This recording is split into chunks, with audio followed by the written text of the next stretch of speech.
Hi everyone. Time కాని టైంలో, season కాని సీజన్లో ఈ హైదరాబాద్లో వర్షాలు ఏంటో నాకు అస్సలు అర్థం కావట్లేదు. నార్మల్గా అయితే విపరీతం ఉక్క అయితే స్టార్ట్ అయిపోయిందండి. సమ్మర్ కదా, ఫుల్ వేడిగా ఉంది. బట్ 3 డేస్ నుంచి అయితే వర్షం పడుతుంది. జస్ట్ లాస్ట్ 2 టైమ్స్ అయితే నైట్ టైం పడిందండి. నిన్న మండే అయితే మధ్యాహ్నం పడింది. వర్షం పడినంతసేపు చాలా బాగుంటుంది. బట్ వర్షం పడిపోయి ఆగిన తర్వాత నాకు ఈ పని చాలా ఎక్కువైతుంది.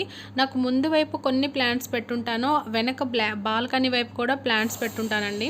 వర్షం వల్ల నాకు బాగా డస్ట్ అనేది కింద బాగా పడిపోతుంది. స్ట్రైట్గా వర్షం పడితే, అంటే గాలి లేకుండా వర్షం పడితే నాకేం ఇబ్బంది ఉండదు. మట్టేమి కిందకి రాదు, జస్ట్ వాటర్ వస్తుంది. అది నేను క్లీన్ చేస్తాను, అది పెద్ద పని కాదు. బట్ విపరీతమైన గాలి వచ్చిందండి నిన్న.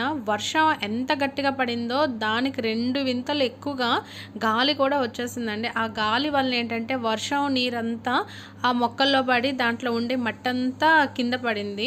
ఇదంతా నాకు క్లీన్ చేసేటప్పటికి 1/2 అవర్ పైనే అయిందండి. మా ఎదురింటి వాళ్ళైతే అసలు పట్టించుకోరు. బట్ నేను అలా వదలలేను కదా, వాళ్ళు రెంట్కుంటున్నారండి. మందైతే ఓన్ హౌస్ కదా, అంత డస్ట్ పెట్టుకొని అయితే ముందు ఉండలేను. ఉన్నది కూడా చాలా చిన్న ప్లేస్ అండి. ఇంకా మాది క్లీన్ చేసుకొని వాళ్ళు వదలడం అనేది ఏమీ ఉండదు.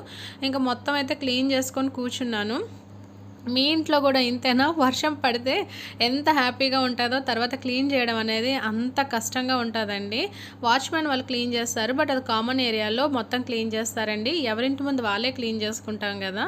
అండ్ గమ్మత్తు ఏంటో తెలియదు కానీ మళ్ళీ వర్షం 1/2 అవర్ చాలా పెద్ద వర్షం పడి మళ్ళీ వెంటనే ఎండ వచ్చేసిందండి. ఎండ కూడా చాలా ఎక్కువ వచ్చింది.